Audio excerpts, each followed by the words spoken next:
Tuhan Yesus Kristus menyertai kita semua. Firman Tuhan menghibur, menguatkan kita, memberikan kita jalan keluar. Beberapa kali saya lihat di depan toko, ya sekitar sepanjang paling tidak, mungkin Bapak Ibu juga pernah membaca tentang tulisan lowongan kerja. Dicari karyawan, karyawati segera. Ya, yang saya ingat itu lulusan SMP atau SMA atau sederajat, berpenampilan menarik, ramah. Ya, paling tidak kita tahu lah penjaga toko harus ramah. Sama-sama katakan ramah. Ramah. Enggak boleh, enggak ramah enggak boleh. Nanti pelanggan lari semua. Selamat pagi, mau beli apa? Nah, cepetan. Jangan mele-mele, kesuwen. Enggak boleh. Enggak boleh, yang harus ramah. Bagaimana penerima tamu di gereja, pelayan-pelayan Tuhan juga harus seperti itu ya, ramah ya. Ramah. Terutama senyum. Meskipun pakai masker, tadi terlihat kok kalau senyum matanya tambah sipit. Yang sipit tambah hilang.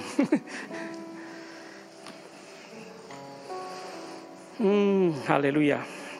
Di tempat-tempat yang lain, perusahaan-perusahaan, saya juga pernah membaca syarat-syarat lowongan kerja, dicari segera, ya S1, pengalaman kerja minimal 5 tahun, 10 tahun, dan lain sebagainya. Kasihan ya yang tidak punya pengalaman kerja. Berpenampilan menarik, ahli di bidangnya, pekerja keras, bisa bahasa Inggris, bisa setir sepeda motor atau punya sepeda motor sendiri, bisa setir mobil, macam-macam lah. Ya sepertinya menuntut bisa ini, bisa itu. Atau waduh kok nyari sempurna gitu ya. Yang pemula-pemula sudah ndredeg duluan. Iya. Bagaimana kalau yang tidak lulus sekolah?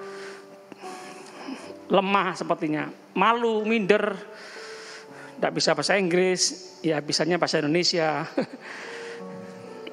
Bahasa Jawa aja belum tentu bisa loh. Surabayaan paling tidak. Bagaimana di gereja ini? Bagaimana jemaat Tuhan? Bagaimana kita yang katanya punya Tuhan yang maha besar? Sumber hikmat, sumber kekayaan, segala-galanya itu punya Tuhan. Langit dan bumi punya Tuhan. Kita anak-anak raja, segala raja. Bagaimana kita? Bagaimana kalau kita menghadapi yang namanya persyaratan-persyaratan ketika kita hendak bekerja? Atau bagaimana gereja-gereja Tuhan persyaratannya lebih sulit atau lebih longgar, lebih mudah? Wis, kamu isa apa aja tak terima, wis sebisamu. Sambil kerja, sambil belajar. Adakah gereja seperti itu? Adakah perusahaan yang seperti itu? Saya pernah bekerja sebelum jadi pendeta. Salah satu bos saya berkata seperti ini. Wes, nggak usah syarat-syarat macam-macam. Kamu mau enggak ini kerjaan ini? Seneng enggak dengan kerjaan ini? Mau dulu, seneng dulu. Sambil kerja, sambil belajar. Nek kamu seneng pasti bisa. Gitu ya. Ya tentunya yang penting rajin, jujur ya. Kita menemukan dalam Alkitab seorang yang bernama Musa. Ini kita baca tokoh-tokoh Alkitab, beberapa tokoh Alkitab. Kita tahu Musa itu bukan sempurna, pernah membunuh seorang Mesir. Disuruh Tuhan berkata kepada batu karang untuk keluar air di padang gurun, butuh air ya. Memimpin jutaan umat Tuhan, memimpin bangsa Israel keluar dari tanah perbudakan ke tanah perjanjian. Tidak gampang ya. Orang-orang, manusia-manusia yang tegar, tengkuk, yang mudah bersungut-sungut. Musa mengalami hal-hal seperti itu. Disuruh berkata kepada batu karang untuk keluar air, tapi karena marah batu karang dipukul. Tuhan tidak mau. Tuhan suruh ngomong kok, Tuhan suruh bicara, hanya bicara, tapi kok Musa mukul. Tuhan nggak senang. Dan Musa pernah membanting loh batu yang berisi 10 perintah Tuhan. Itu Musa. Tapi Tuhan sanggup mengubah menjadi orang yang paling lemah lembut di bumi ini. Itu kata Alkitab. Gideon, kita tahu pahlawan perang. Tapi kita tahu juga dulunya rendah diri. Tapi bisa menjadi pahlawan perang yang gagah berani. Kita tahu itu terbukti hanya 300 orang pasukannya dia harus menghadapi 135.000 musuh. Perbandingan 1 dibanding 450 orang. Mustahil menang, itu mustahil.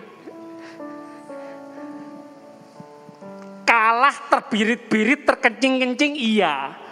Tapi tidak ya. Gideon yang rendah dirinya, yang dulu rendah diri itu bisa memimpin hanya 300 orang mengalahkan 135.000 musuh. Jemaat hari-hari ini mengalami yang namanya kemustahilan, kelemahan, kekurangan. Jemaat, kesempatan kita mengharapkan pertolongan Tuhan, kesempatan kita mengandalkan Tuhan yang maha besar. Katakan sama-sama amin. Katakan sama-sama amin. Jadilah seperti imanmu. Ya, bukan kuat, bukan gagah kita, tapi kuasa Tuhan.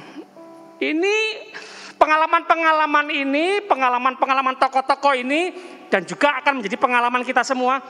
Paling tidak mencegah kita untuk sombong, bukan? Oh iya, kalau aku lihat ke belakang, kalau aku lihat hidupanku dulu, tidak mungkin aku ada sebagaimana ada aku sekarang ini. Tidak mungkin aku sekarang bisa berhasil. Tidak mungkin aku sekarang bisa sukses. Tidak mungkin aku sekarang ini bisa menemukan jalan keluar. Ini Tuhan. Sama-sama katakan ini Tuhan. Oh haleluya.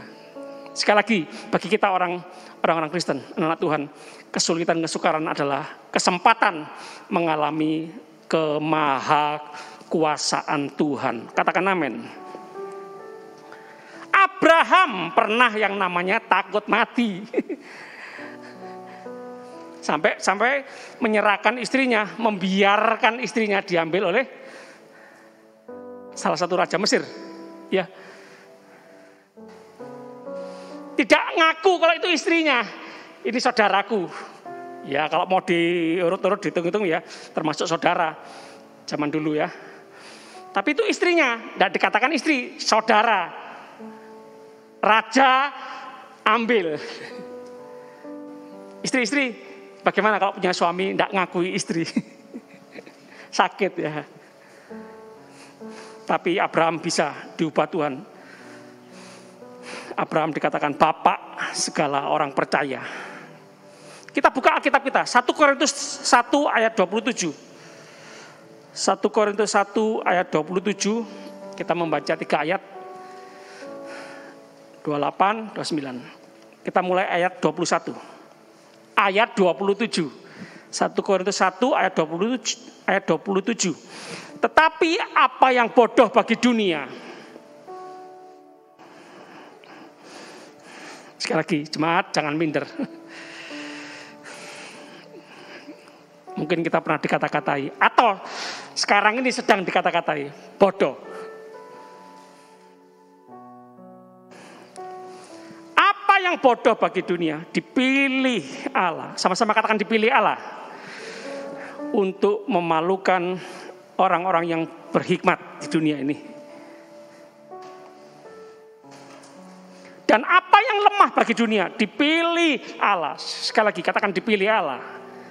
Untuk memalukan apa yang kuat. Dan apa yang tak terpandang. Dan yang hina bagi dunia. Dipilih Allah. Sekali lagi katakan dipilih Allah. Bahkan apa yang tidak berarti dipilih Allah untuk meniadakan apa yang berarti. Sama-sama, baca sama-sama. 2, 3. Supaya jangan ada seorang manusia pun yang megahkan diri di hadapan Allah. Perhatikan baik-baik. Ini bisa terjadi kepada kita semua. Kita bisa mendengar, bisa melihat orang-orang di sekitar kita yang pintar-pintar, yang kuat-kuat, yang kaya-kaya, sepertinya yang terhormat-terhormat. Kita yang sepertinya bodoh, miskin, hina, tidak terpandang, tidak terhormat. Mereka semua itu akan kagum sama kita. Kamu kok bisa seperti ini sekarang? Padahal dulu. Kamu kok bisa begitu sekarang? Padahal dulu. Oh, perbandingan dulu dan sekarang. Jemaat, Tuhan sanggup mengubah. Tuhan sanggup memulihkan. Tuhan sanggup mengangkat. Sama-sama katakan amin. Jadilah seperti iman kita. Bicara soal miskin, Daud miskin. Daud tidak diperhitungkan. Daud dihina, bahkan oleh saudara-saudaranya. Miskin, hanya penggembala 2 ekor kambing domba atau 3 ekor. Penggembala domba itu hina zaman itu. Sudah penggembala domba cuma 2 atau 3 ekor lagi. Waduh, masih mending ya. 2000 ekor domba. Oh, masih ada bangganya ya. Tapi kita tahu bukan, Tuhan bisa mengangkat Raja Daud yang suka memuji, menyembah, menyanyi, memuliakan Tuhan dengan gitarnya, dengan kecapinya, dengan alat musiknya. Tuhan ubah menjadi seorang raja Israel.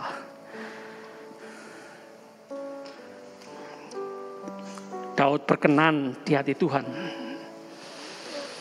Daud gampang minta ampun. Gampang mengakui salah. Sebagian orang tidak gampang kan mengakui salah. Ya aku salah, aku minta maaf. Ya aku dosa Tuhan, aku minta ampun Tuhan. Tidak banyak kan? Tapi kalau saudara bisa seperti itu, saudara berkenan di hati Tuhan.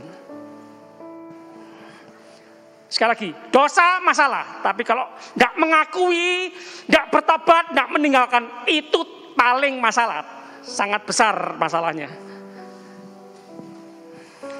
Tapi kalau mengakui, tinggalkan, bertobat, nurut sama Tuhan, oh pemulihan 2 kali lipat, berkali lipat Tuhan janjikan untuk kita semua.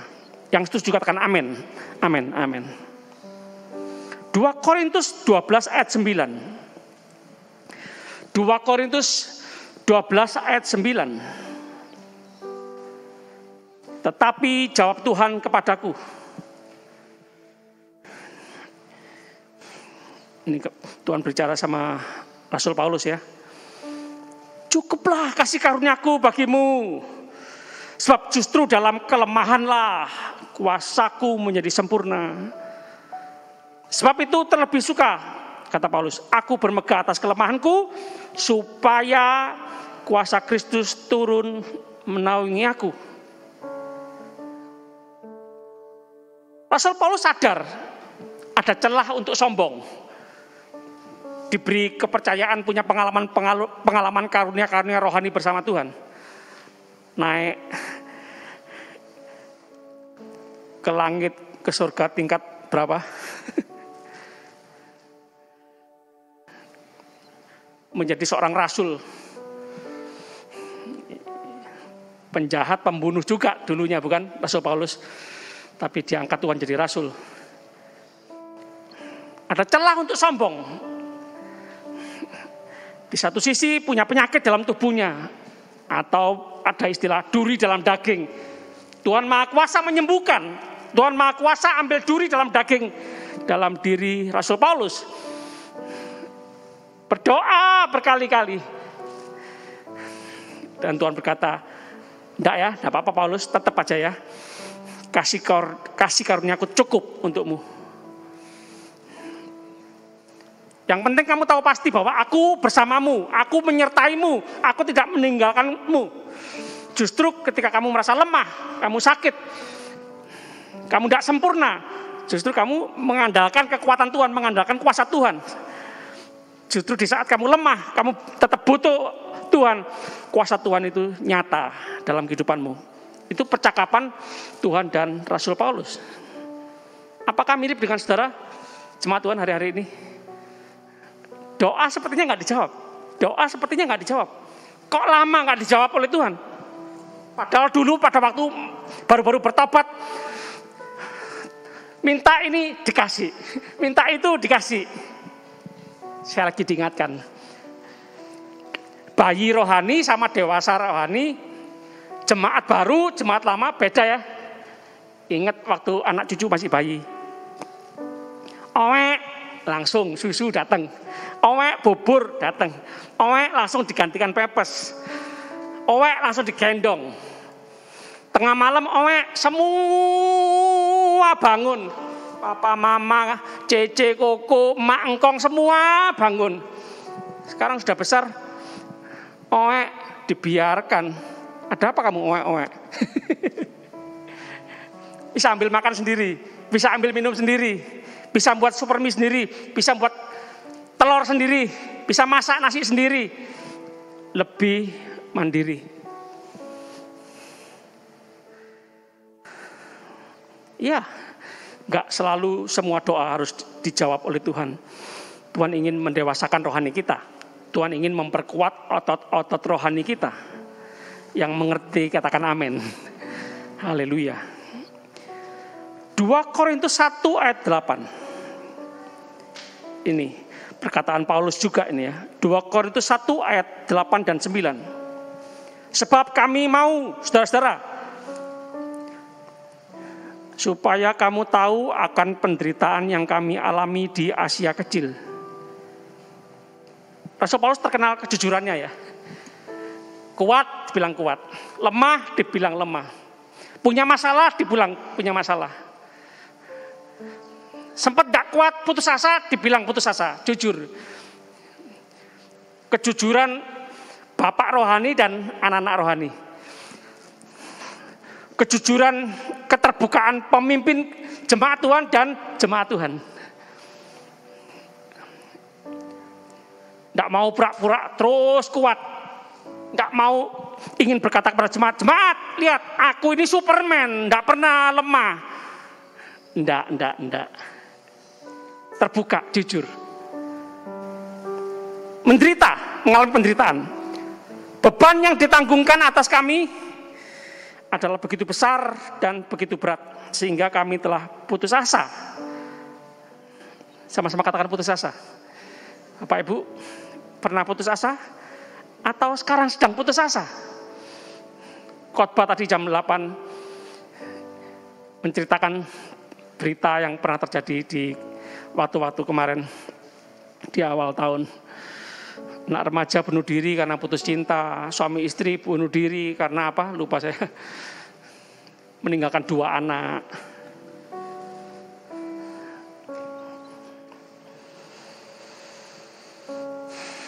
Begitu rapuhnya ya manusia ya. Kedudukan, jabatan, kekayaan tidak menjamin seseorang bisa kuat terus. Ada kalanya kita menghadapi sesuatu yang berat, tidak kuat. Tidak bisa diselesaikan. Masalah yang terjadi tidak seperti yang kita pelajari di kelas. Masalah yang kita hadapi tidak terjadi seperti yang kita pikirkan ketika di ruang kuliah. Tidak ada di buku sepertinya. Jemaat sekali lagi, ini kesempatan kita mengandalkan Tuhan. Kesempatan kita mendekatkan diri kepada Tuhan. Tuhan sebenarnya sudah dekat sih. Tuhan sebenarnya sudah di hati kita. Cuma kadang-kadang kita membiarkan Tuhan, bukan? Kadang-kadang kita tidak menghiraukan Tuhan, bukan? Kadang-kadang kita nggak mengajak Tuhan bicara, bukan? Atau kadang-kadang kita, bukan kadang lagi. Atau sering justru Tuhan berkata, kita nggak mau mendengar.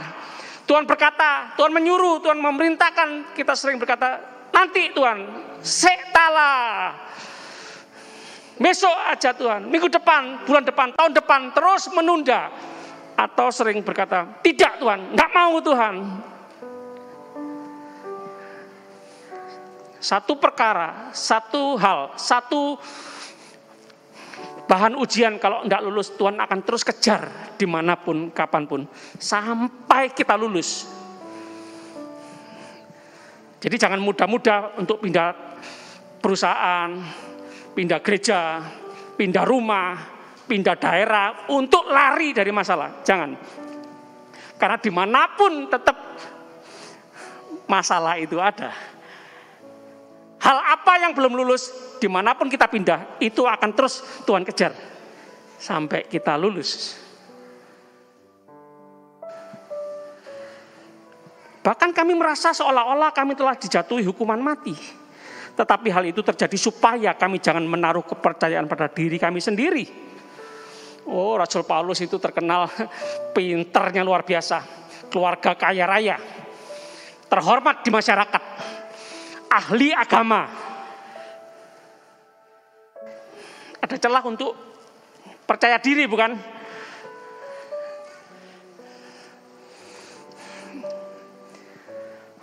Supaya kami jangan menaruh kepercayaan pada diri kami sendiri, tetapi hanya kepada Allah yang membangkitkan orang-orang mati. Tidak ada yang mustahil bagi Tuhan, tidak ada yang mustahil bagi orang-orang yang percaya.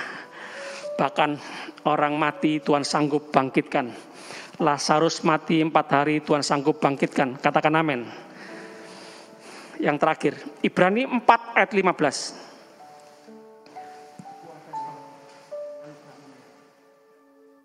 Ibrani 4 ayat 15.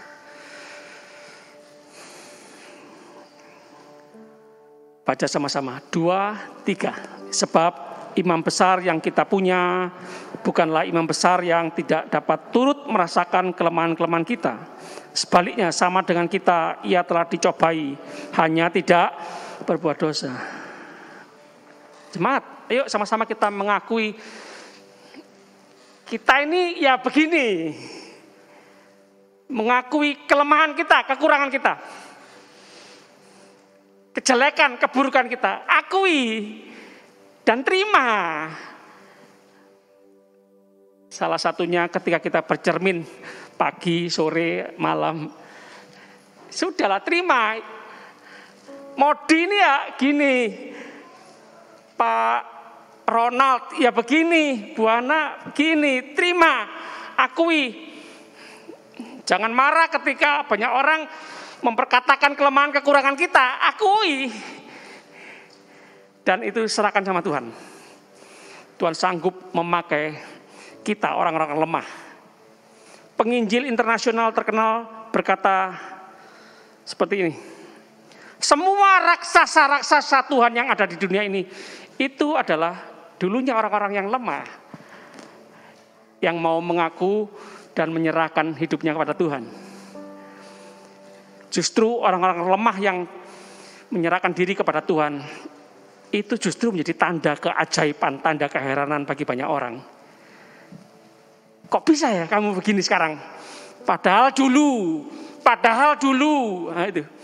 Ini kalau bukan Tuhan tidak mungkin. Nah, nama Tuhan dipermuliakan dalam kehidupan kita. Haleluya. Haleluya. Sama-sama katakan haleluya. Terima kasih Tuhan. Yuk sama-sama kita nyanyikan lagu yang terakhir tadi, ku ada sebab anugerahmu. Saya undang jemaat Tuhan sama-sama bagi berdiri. Oh Tuhan, haleluya. Roh Kudus menolong kami. Kami mau mengakui. Kami mau menyerahkan kehidupan kami kepada Tuhan. Kami mau berserah, kami mau mengandalkan Tuhan. Kami mau berharap sepenuhnya kepada Tuhan. Haleluya. Terima kasih Tuhan. Terima kasih Tuhan. Kami bersyukur, terima kasih. Ku ada sebab anugerahmu. Ku ada karena kasih-Mu. Tuhan Yesus, ku berterima kasih buat kasih rahmat-Mu. Ku ada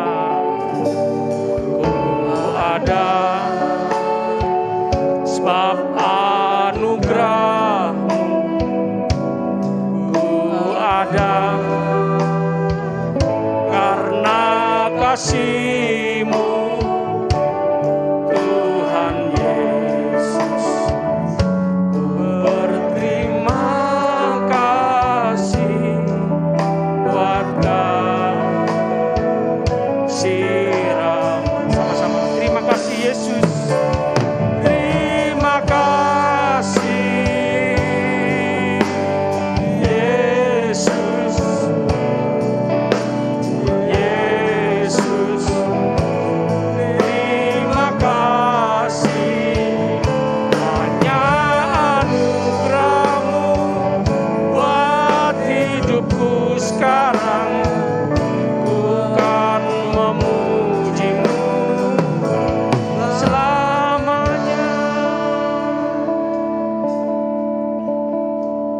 doa sendiri ya. Terima kasih. Terima kasih Yesus, Yesus, terima kasih. Hanya anugerah-Mu buat hidupku sekarang. Ku kan memuji-Mu selamanya. Roh Kudus menolong kami semua. Roh Kudus menguatkan, menghibur kami semua. Kelemahan kami dalam Tuhan, kesempatan kami mengalami kekuatan Tuhan. Kemiskinan kami dalam Tuhan, kesempatan kami menikmati kekayaan, berkat-berkat, rezeki-rezeki dari Tuhan, pemeliharaan Tuhan yang ajaib. Tuhan sanggup menggerakkan siapapun, melalui apapun, melalui siapapun. Oh Tuhan, Engkau punya sejuta jalan untuk kami. Kebodohan kami serahkan kepada Tuhan. Kesempatan kami mengalami hikmat Tuhan, hikmat Tuhan, hikmat Tuhan. Roh Kudus menolong seluruh jemaat Tuhan, hidup takut akan Tuhan, hidup nurut sama Tuhan, mengandalkan Tuhan, terus berharap kepada Tuhan, satu-satunya sumber kehidupan. Semua yang kami butuhkan, semua Tuhan yang punya, dan Tuhan sudah sediakan bagi kami anak-anak-Mu. Tuhan, terima kasih.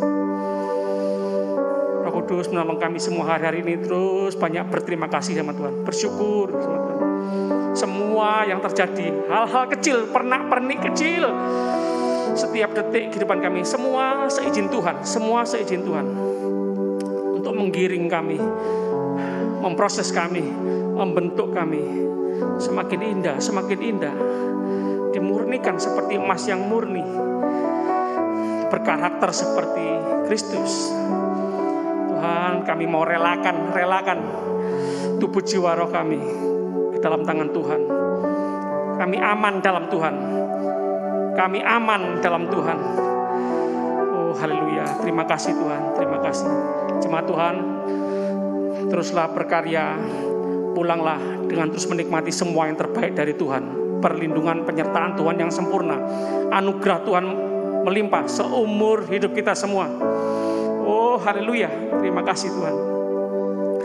Kami sudah berdoa, bersyukur, percaya demi nama Bapa, Putra, Roh Kudus, Allah yang esa, yang kami panggil dalam nama Tuhan Yesus Kristus, Tuhan dan Juru Selamat kami yang hidup.